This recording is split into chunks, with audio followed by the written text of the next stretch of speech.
नमस्कार दोस्तों, साल 1947 की बात है। सेकेंड वर्ल्ड वॉर को खत्म हुए सिर्फ 2 साल गुजरे थे और अमेरिका और सोवियत यूनियन के बीच में तनाव बढ़ने लग रहा था। ये दोनों देश दो सुपर पावर्स की तरह उभर कर आए थे वॉर के बाद, लेकिन इन दोनों की पॉलिटिकल आइडियोलॉजीज में एक जबरदस्त क्लैश देखने को मिला। इनके बीच भारी राइवलरी की वजह से कोल्ड वॉर की शुरुआत हुई।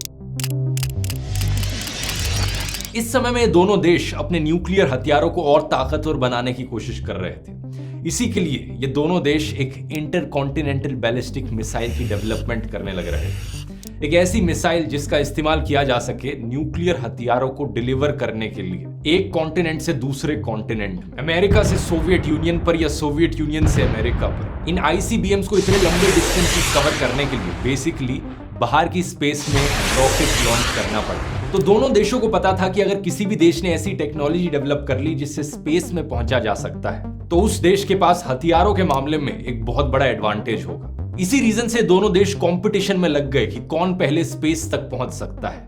इन दोनों के बीच में एक स्पेस रेस की शुरुआत साल 1955 में अमेरिका ने अनाउंस किया प्लान कि वो आर्टिफिशियल सैटेलाइट्स लॉन्च करेंगे स्पेस में। To share its meaning is not governed by the efforts of others. We go into space. इस अनाउंसमेंट के कुछ ही दिन बाद सोवियत यूनियन ने कहा कि वो भी आर्टिफिशियल सैटेलाइट लॉन्च करना चाहते हैं। करीब 2 साल बाद अक्टूबर 1957 में सोवियत यूनियन इस रेस में आगे निकल गया। उन्होंने इतिहास रच दिया स्पुतनिक को लॉन्च करके, दुनिया की पहली artificial satellite. The Soviet Union has launched the world's first satellite, Sputnik.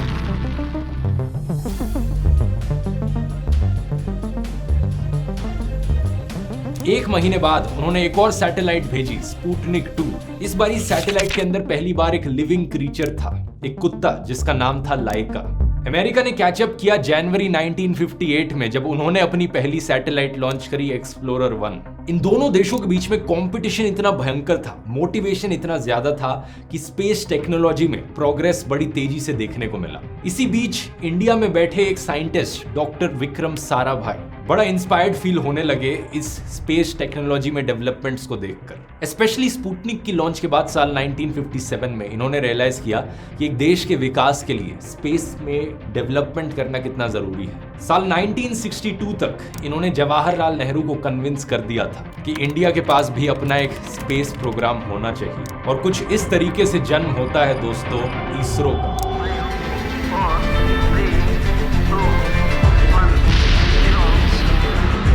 Is aiming to become the 4th space agency to reach the mythical sphere.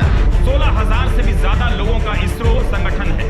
इसे पूरी तरह से भारतीय संगठन कह सकते हैं। 1979, SLV-3 satellite launch vehicle. I was the project director, mission director. My mission is to put the satellite in orbit.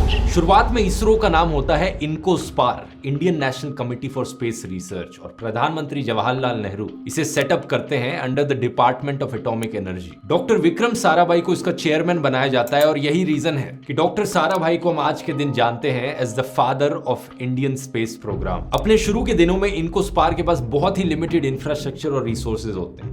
यही कारण है कि ऐसी फोटोज आपको देखने को मिलेंगी जहां पर रॉकेट के पार्ट्स को साइक्लो पर और बुलक कार्ट्स पे ट्रांसपोर्ट किया जा रहा है। ऐसे ही इनकोस्पार को किसी दूर के एक गांव में एक पुराने चर्च में बिशप के घर को कंट्रोल रूम बनाना पड़ता है। तो दूसरी तरफ ऐसे भी केसेस देखे गए हैं जहां पर बेंगलुरु में किसी एक टॉयलेट को रीपर्पस किया गया as a satellite data receiving centre. Resources की कमी की वजह से बहुत जुगाड़ करना पड़ा था शुरू में, लेकिन इंडिया की स्पेस जर्नी ऑलमोस्ट इमीडिएटली शुरू हो गई थी। नवंबर 1963 में इनकोस्पार के एस्टैब्लिश होने के सिर्फ 1 साल बाद इंडिया ने अपना पहला रॉकेट लॉन्च किया। ये एक साउंडिंग रॉकेट था, एक ऐसा रॉकेट जिसमें इंस्ट्रूमेंट्स होते हैं अलग अलग मेजरमेंट्स लेने के लिए। अर्थ की एटमॉस्फेयर में इलेक्ट्रॉन्स को स्टडी करने के लिए इसे लॉन्च किया गया था, और उस वक्त इसे सप्लाई किया था नासा ने। इसके सक्सेसफुल लॉन्च के बाद इंडियन साइंटिस्ट को एक्सपीरियंस मिला, नासा से सीख मिली, और फिर हमने बनाया अपना पहला खुद का साउंडिंग रॉकेट। इसे नाम दिया गया था रोहिणी 75, और 20 नवंबर 1967 को इसे सक्सेसफुली लॉन्च किया गया। इसके कुछ साल बाद 15 अगस्त 1969 को इंडिया के 22nd ईयर ऑफ इंडिपेंडेंस में इनकोस्पार को रीनेम कर दिया जाता है इसरो, क्योंकि अब ये सिर्फ कोई कमिटी नहीं थी, ये अपनी खुद की एक ऑर्गेनाइजेशन बन गई थी। एक ऐसी ऑर्गेनाइजेशन जिसका मकसद था स्पेस टेक्नोलॉजी का इस्तेमाल करना देश के विकास के लिए। एक बार फिर से डॉक्टर साराभाई को चेयरमैन बनाया जाता है इस ऑर्गेनाइजेशन का। डॉक्टर साराभाई की लीडरशिप के अंडर इसरो के साइंटिस्ट बड़ी मेहनत से काम करते हैं स्पेस टेक्नोलॉजी की फील्ड में। साल 1975 में जाकर इंडिया अपनी पहली आर्टिफिशियल सैटेलाइट लॉन्च करता है जिसका नाम होता है Aryabhata. Country's first satellite, Aryabhat, was launched into space. The satellite name was given after Aryabhat, who was a famous Indian astronomer, mathematician in the 5th century. Unfortunately doctor Sarabhai जिंदा नहीं रहते इस मुकाम को देखने के लिए। उनका देहांत साल 1971 में ही हो जाता है कार्डियक अरेस्ट की वजह से। लेकिन उनके बाद अगले इसरो चेयरमैन बनते हैं सतीश धवन, एक बहुत ही टैलेंटेड मैथमेटिशियन और एरोस्पेस साइंटिस्ट। वैसे ये जो पहली सैटेलाइट की लॉन्च थी ये की गई थी सोवियत यूनियन से। इसरो ने सोवियत यूनियन की मदद ली थी क्योंकि इंडिया और सोवियत के बीच में एक एग्रीमेंट हुई थी। लेकिन आने वाले दशक में 1980s में नए रिकॉर्ड्स टूटते हैं। इंडिया सक्सेसफुल हो जाता है अपना खुद का सैटेलाइट लॉन्च व्हीकल बनाने में, तो बाकी देशों पर अब रिलाय करने की जरूरत नहीं सैटेलाइट्स लॉन्च करने के लिए। पहला सैटेलाइट लॉन्च व्हीकल SLV-3 इस्तेमाल किया जाता है रोहिणी सैटेलाइट को ऑर्बिट में भेजने के लिए। और इसके बाद इसरो कई और सैटेलाइट लॉन्च व्हीकल्स पर काम करता है जैसे कि augmented satellite launch vehicle ASLV या फिर polar satellite launch vehicle PSLV, geosynchronous satellite launch vehicles GSLV, जिसका इस्तेमाल किया जाता है सैटेलाइट्स को जियो स्टेशनरी ऑर्बिट्स में भेजने के लिए। साल 1983 में इसरो एक बार फिर से नासा की मदद लेता है इनसैट सैटेलाइट को लॉन्च करने के लिए। इनसैट का फुल फॉर्म है Indian national satellite system, basically एक सीरीज ऑफ कम्युनिकेशन सैटेलाइट्स जिन्हें अर्थ के ऑर्बिट में डाला जाता है, जिनका मकसद है रेडियो वेव्स के थ्रू कम्युनिकेशन किया जा सके। इसकी मदद से अब इंडिया में टेलीविजन ब्रॉडकास्टिंग करी जा सकती थी, वेदर की फोरकास्टिंग करी जा सकती थी, कोई बड़ा डिजास्टर आ रहा है, कोई टोर्नेडो आ रहा है कहीं पर, पहले ही वार्निंग दी जा सकती थी इन सैटेलाइट्स की मदद से। इंटरेस्टिंग चीज ये थी देखनी, जहां एक तरफ अमेरिका और सोवियत यूनियन एक दूसरे से बड़े कंपटीशन में लगे हुए थे, इंडिया ने टाइम टू टाइम इन दोनों ही देशों की स्पेस एजेंसीज की मदद ली। अप्रैल 1984 में एक और रिकॉर्ड टूटता है। राकेश शर्मा, एक फॉर्मर इंडियन एयरफोर्स के पायलट, पहले और इकलौते इंडियन सिटीजन बन जाते हैं स्पेस में जाने वाले। ये एक्चुअली में सोवियत यूनियन के रॉकेट सोयूज T-11 में बैठकर स्पेस में गए थे। 8 दिन तक स्पेस में रहे थे as a part of Soviet Intercosmos programme. वैसे ऐसी यूजफुल खबरों से अपडेटेड रहने के लिए एक चीज मैं कहूंगा कि न्यूज चैनल्स पर मत रिलाय करा करो, अखबार पढ़ा करो। अखबार पढ़ना एक बहुत अच्छा सोर्स है नॉलेज गेन करने के लिए डेली। न्यूज चैनल्स पर जब कभी कोई खबर दिखाई जाती है तो उसे 1 घंटे के टाइम स्लॉट को फिल इन करने के लिए खबर को खींचना पड़ता है, उस पर फालतू की डिस्कशंस करनी पड़ती है, हल्ला मचाना पड़ता है अटेंशन बनाए रखने के लिए। दूसरी तरफ अखबारों में जितनी बड़ी खबर है, जितना कुछ कहने को है, उतना ही बड़ा आर्टिकल लिखा जाता है। और लिखते वक्त आर्टिकल्स को एक सर्टेन लेवल ऑफ रिसर्च करनी पड़ती है जिससे कि क्वालिटी आती है। ये मैं जनरली हर टाइप के अखबार के लिए कह रहा हूं, लेकिन एक अखबार जो मैं यहाँ पर आपको सजेस्ट करूंगा, आप ट्राई कीजिए, वो है टाइम्स ऑफ इंडिया। स्पेशली इनका नया initiative the times of a better India. ये फोकस करता है इंडिया की सक्सेस स्टोरीज पर। लिंक नीचे डिस्क्रिप्शन में मिल जाएगा, चेकआउट करके देख सकते हैं। अगले 2 दशकों में इसरो की गति और तेजी से बढ़ती है। साल 2008 में चंद्रयान 1 मिशन सक्सेसफुल हो जाता है, इंडिया का पहला मिशन चांद पर जाने वाला। 7, 6, 5, 4, 3, 2, 1, 0, +1, +2, +3। ये एक टर्निंग पॉइंट बन जाता है पूरी ऑर्गेनाइजेशन के लिए। दुनिया को पता लगता है कि इसरो भी यहाँ पर क्या करके दिखा सकता है। और जब तक 2013 में इंडिया का पहला मार्स ऑर्बिटर मिशन लॉन्च किया जाता है और इंडिया इतिहास में पहला देश बन जाता है मार्स के ऑर्बिट में सक्सेसफुली एंटर करने वाला फर्स्ट अटेम्प्ट में। 3, 2, 1, 0, +1, 2।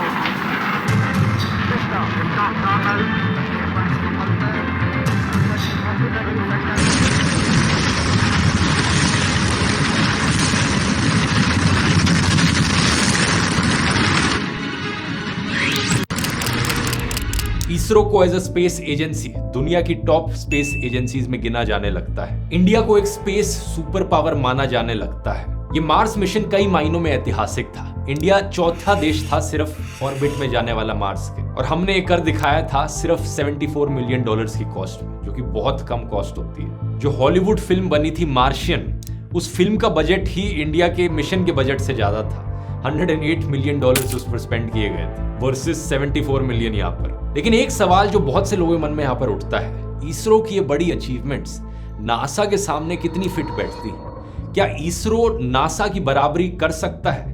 अब नासा की स्थापना दोस्तों सिर्फ 4 साल पहले करी गई थी इसरो से, साल 1958 में। लेकिन तब से लेकर अब तक नासा ने 1000 से ज्यादा अनमैन्ड मिशंस और करीब 245 मिशंस लॉन्च किए हैं आउटर स्पेस में। इनमें से सबसे बड़ा था साल 1969 में, जब पहली बार इंसानों को चांद पर भेजा गया। Humanity decides the way to beat the Soviets is to put a man on the moon. We choose to go to the moon in this decade and do the other things, not because they are easy, but because they are hard. Neil Armstrong पहले आदमी बन गए चांद पर कदम रखने वाले Apollo 11 के mission में। अमेरिका आज के दिन इकलौता देश है जिसने इंसानों को चांद के सरफेस पर लैंड कराया है। इसके अलावा इनका केपलर स्पेस टेलीस्कोप जिसने हजारों एक्सो प्लैनेट्स को डिस्कवर किया है, यानी वो प्लैनेट्स जो हमारे सोलर सिस्टम के बाहर हैं। नासा की मदद से ही इंटरनेशनल स्पेस स्टेशन को लोअर अर्थ ऑर्बिट में प्लेस किया गया, एक ऐसा स्पेसक्राफ्ट जिसमें इंसान रह सकते हैं, काम कर सकते हैं और एक्सपेरिमेंट्स कर सकते हैं स्पेस में। फिर नासा ने मार्स के सरफेस तक पर भी रोवर्स भेजे हैं, जैसे कि 2015 में क्यूरियोसिटी रोवर मार्स की जमीन पर लैंड किया और पानी का पहला एविडेंस पाया कि मार्स पर लिक्विड स्टेट में वाटर एग्जिस्ट करता है। और हाल ही का जो famous James Webb space telescope है, जिस पर मैंने 2 वीडियोस भी बनाए हैं, अब जाकर देख सकते हैं, इनका लिंक मैं नीचे डिस्क्रिप्शन में डाल दूंगा। बहुत ही नई चीजें जिसकी वजह से हमें पता चली, ये भी नासा ने ही लॉन्च की। तो क्या कारण है एक्चुअली में कि नासा बाकी स्पेस एजेंसीज के कंपैरिजन में इतना आगे है? इसके पीछे सबसे बड़ा रीजन तो दोस्तों वही है जिसकी मैंने वीडियो के शुरू में बात करी थी। नासा को साल 1958 में एस्टैब्लिश किया गया था सोवियत यूनियन के रिस्पॉन्स में। Today, a new moon is in the sky, a 23-inch metal sphere placed in orbit by a Russian rocket. Soviet union जब इस रेस में दौड़कर आगे निकल गया, जब उन्होंने अपनी पहली सैटेलाइट लॉन्च करी, तब अमेरिका को लगा कि हम पीछे कैसे रह सकते हैं, हम भी सिविलियन कैपेसिटी में एक अपना स्पेस प्रोग्राम बनाते हैं। इन दोनों के बीच में इतना ज्यादा फियर्स कंपटीशन था कि इतनी ज्यादा इनोवेशन हमें देखने को मिली। इसके अलावा दूसरा कारण है नासा के गोल्स। नासा के गोल्स अगर आप डिटेल में देखोगे तो आपको दिखेगा कि उनका बेसिकली मकसद है मैनकाइंड की नॉलेज को इंक्रीज करना और इंसानों की प्रेजेंस स्पेस में बढ़ाना। इसे आप इसरो से कंपेयर करो तो इसरो को एक्चुअली में किसी देश से कंपीट करने के लिए नहीं बनाया गया था। इंडिया की किसी दूसरे देश के साथ कोई जंग नहीं चल रही थी कि इंडिया को मजबूरी में आकर, प्रेशर में आकर इसरो डेवलप करना पड़ा। इसरो का मकसद था स्पेस टेक्नोलॉजीज को डेवलप करना देश के सोशियो इकोनॉमिक बेनिफिट के लिए। ऊपर से देखकर आपको लगेगा कि इनके मिशन काफी सिमिलर है, लेकिन ट्रेडिशनली देखा जाए तो नासा का शुरू से ही रिसर्च, एक्सप्लोरेशन और टेक्नोलॉजिकल एक्सपेरिमेंट्स करने में ज्यादा इंटरेस्ट था। उन्होंने अपोलो 11 का मिशन इसलिए किया क्योंकि वो सोवियत यूनियन से आगे निकलना चाहते थे। वो पहला देश बनना चाहते थे जो एक्चुअली में किसी को चांद पर भेजे। वो दिखावे के मामले में एक ज्यादा बड़ी सुपर पावर बनना चाहते थे। यहाँ पर एक रेस चलने लग रही थी। दूसरी तरफ इसरो ने ऐसी चीजों में फोकस किया जिससे देश को भला हो, जैसे कि एक ऐसा सैटेलाइट नेटवर्क बिछाया जा सके जिससे टेलीविजन की ब्रॉडकास्टिंग हो सके, वेदर फोरकास्टिंग करी जा सके। हालांकि जो बाद के मिशंस थे इसरो के, जैसे कि चंद्रयान या मंगलयान, वो एक्सप्लोरेशन की कैटेगरी में ज्यादा फिट बैठते हैं, लेकिन शुरुआत में इसरो का फोकस उन चीजों पर इतना नहीं था। इसके अलावा एक तीसरा कारण आ जाता है दोनों एजेंसीज का बजट। नासा का पूरे साल का बजट है अराउंड $24 बिलियन। इसे कंपेयर करो इंडिया में डीओएस के बजट से, जिसे $1.7 बिलियन मिलते हैं एक साल के। और डीओएस के अंडर एक ऑर्गेनाइजेशन है इसरो, तो इसरो को उस $1.7 बिलियन का कुछ पोर्शन ही मिल पाता है। तो अप्रोक्सीमेटली देखा जाए यहाँ पर नासा का बजट 20 गुना ज्यादा है इसरो के कंपैरिजन में। ऑब्वियस सी बात है, नासा के पास ज्यादा पैसे हैं स्पेंड करने के लिए और एम्बिशियस और एक्सपेरिमेंटल मिशंस पर। इसी की मदद से वो रोवर्स भेज पाते हैं मार्स पर, जुपिटर और सैटर्न के मून्स पर मिशन भेज पाते हैं, एस्ट्रॉइड्स तक पर भी वो स्पेसक्राफ्ट्स भेज पाते हैं। इसरो अपना ज्यादातर बजट एक्चुअली में स्पेंड करता है नई टेक्नोलॉजीज को डेवलप करने में, स्पेस व्हीकल्स की कंस्ट्रक्शन में, ग्राउंड स्टेशंस और जो नेसेसरी स्पेस मिशंस हैं सिर्फ उन्हें ही कंडक्ट किया जाता है। इतना ज्यादा पैसा बचता नहीं है ज्यादा मिशंस करने के लिए। तो नेचुरल सी बात है कि इतने सालों बाद नासा का इंफ्रास्ट्रक्चर कहीं ज्यादा बेहतर है इसरो के कंपैरिजन में। लेकिन कुछ चीजें यहां पर जरूर हैं जहां पर इसरो नासा से आगे है, जैसे कि एफिशिएंसी, रिसोर्सफुलनेस और कॉस्ट इफेक्टिवनेस। फॉर एग्जाम्पल साल 2005 में नासा ने एक सोलर मिशन लॉन्च किया था स्टीरियो, जिसकी कॉस्ट पड़ी थी $550 मिलियन उस समय पर। आज के दिन इसरो का आगे प्लान है कि एक सिमिलर सा सोलर मिशन लॉन्च किया जाएगा, आदित्य L1, जिसकी कॉस्ट पड़ेगी सिर्फ $55 मिलियन, वो भी आज की इकोनॉमी में। तो इमेजिन कर सकते हो 1/10 कॉस्ट पर सेम मिशन किया जा रहा है। सिमिलरली नासा ने 2 मिशंस प्लान किए हैं वीनस प्लैनेट पर आने वाले टाइम में। एक होगा इनका वेरिटास मिशन जिसे साल 2028 में लॉन्च किया जाएगा और एक होगा दा विंसी मिशन जिसे साल 2029 में लॉन्च किया जाएगा। टोटल कंबाइंड कॉस्ट एस्टिमेट करी गई है $1 बिलियन। दूसरी तरफ इसरो ने अपना शुक्रयान 1 मिशन प्लान किया है जो वीनस पर जाएगा। प्लान के अकॉर्डिंग ये 2025 में किया जाएगा, यानी कि नासा से पहले किया जाएगा और कॉस्ट एस्टिमेट करी गई है 62 मिलियन से लेकर $125 मिलियन के बीच में। फिर से 1/10 कॉस्ट पर किया जाएगा। ऑब्वियसली इसका एक और बहुत बड़ा एग्जाम्पल था हाल ही का मार्स मिशन जो एक फ्रैक्शन ऑफ द कॉस्ट में किया गया था। आने वाले टाइम में इसरो के 3 मिशन सबसे इंपॉर्टेंट होने वाले हैं। पहला गगनयान, दूसरा आदित्य L1 और तीसरा चंद्रयान 3। एक्सपेक्ट किया जा रहा है कि इन तीनों को अगले साल 2023 में लॉन्च किया जाएगा। इनमें से सबसे इंपॉर्टेंट मिशन होगा गगनयान मिशन, क्योंकि ये देश के इतिहास में सबसे पहला मैन्ड मिशन होगा टू स्पेस। आज तक इसरो ने कभी भी इंसानों को स्पेस में नहीं भेजा। ये गगनयान पहला ऐसा मिशन होगा जिसमें ऐसा अटेम्प्ट किया जाएगा। इसरो 3 लोगों के क्रू को स्पेसक्राफ्ट में भेजेगा। ये स्पेसक्राफ्ट अर्थ के बाहर चक्कर लगाएगा 5 से 7 दिन तक at a height of around 400 kilometre above the surface. इस मिशन के लिए बजट रखा गया है 9,000 करोड़ से ज्यादा का और ऑलमोस्ट सारी चीजें इस मिशन की इंडिया में ही डेवलप करी जाएंगी। जो भी लॉन्च व्हीकल होगा, स्पेसक्राफ्ट होगा, लाइफ सपोर्ट सिस्टम होगा, क्रू एस्केप सिस्टम होगा, सब कुछ इंडिया के अंदर डेवलप किया जा रहा है इंडियन ऑर्गेनाइजेशंस के द्वारा। बस एक एस्पेक्ट है इस मिशन का जिसके लिए इंटरनेशनल कोलैबोरेशन की जरूरत होगी और वो है एस्ट्रोनॉट्स के जो स्पेस सूट्स होंगे और एस्ट्रोनॉट्स को जो ट्रेनिंग दी जाएगी। ये किया जाएगा रशियन स्पेस एजेंसी रोसकॉस्मोस की मदद से। 4 इंडियन एयरफोर्स के पायलट्स को ऑलरेडी ट्रेनिंग के लिए भेजा जा चुका है रशियन स्पेस एजेंसी में। इसके अलावा कुछ फ्लाइट फिजिशियंस और कम्युनिकेशन की जो टीम होगी वो फ्रेंच स्पेस एजेंसी के साथ ट्रेनिंग कर रही है, national centre for space studies यानी CNES। अगर इंडिया ये मिशन करने में सक्सेसफुल होता है तो इंडिया चौथा देश बन जाएगा दुनिया का जिसने अपनी कैपेसिटी में एस्ट्रोनॉट्स को लोअर अर्थ ऑर्बिट में भेजा। अभी तक ये सिर्फ 3 देशों ने किया है, USA, रशिया और चाइना। और जैसा मैंने बताया, राकेश शर्मा अभी तक इकलौते इंडियन सिटीजन है जो स्पेस में गए हैं। तो एक सक्सेसफुल गगनयान मिशन का मतलब हुआ कि ये भी चीज अब बदल जाएगी। यहाँ पर आप सोच रहे होंगे कल्पना चावला के बारे में। कल्पना चावला का जन्म एक्चुअली में इंडिया में ही हुआ था, करनाल में। वो इंडियन ओरिजिन जरूर थी लेकिन इंडियन सिटीजन नहीं थी जब वो स्पेस में गई थी, तो टेक्निकली उन्हें अमेरिकन ही कंसिडर किया जा सकता है। अब गगनयान मिशन के भी 3 फेजेस हैं। पहली जो 2 फेजेस हैं, गगनयान 1 और गगनयान 2, ये दोनों अनमैन्ड मिशंस होंगे, यानी स्पेसक्राफ्ट को स्पेस में भेजा जाएगा जिसमें कोई इंसान नहीं होंगे, सेफ्टी टेस्ट करने के लिए। ये जो 2 टेस्ट फ्लाइट्स हैं ये अगले साल से ही देखने को मिलेंगी हमें। और इसके बाद जो फाइनल मैन्ड मिशन है जिसमें इंसान स्पेस में जाएंगे, ये होगा साल 2024 में। इसके अलावा जैसा मैंने बताया, आदित्य L1 एक और इंपॉर्टेंट मिशन जिसे लॉन्च किया जाएगा फर्स्ट क्वार्टर ऑफ 2023 में।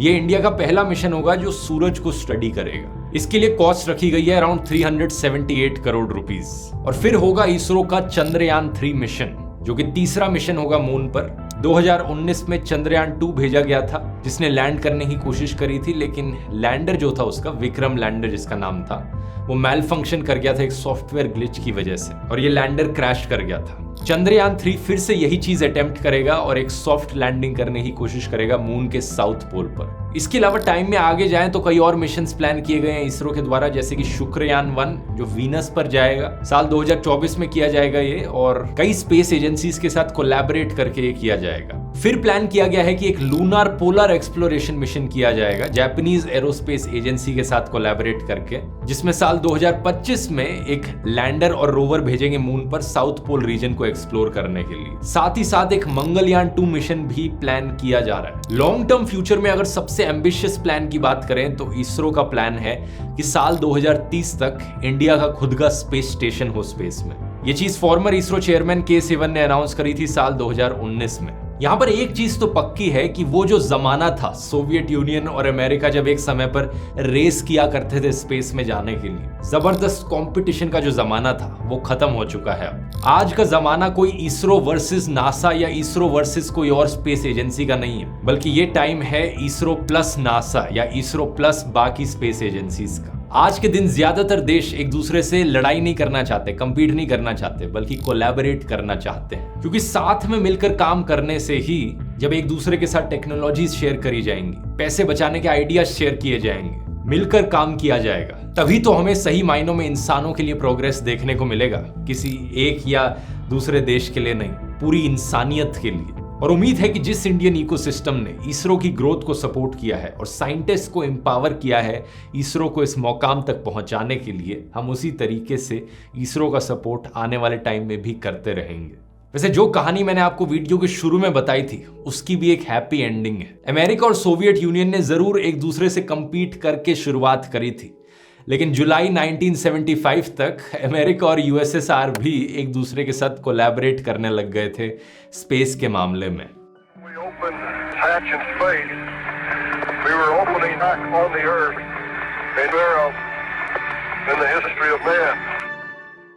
और 1975 ही वो साल बताया जाता है दोस्तों जब ये स्पेस रेस खत्म हुई।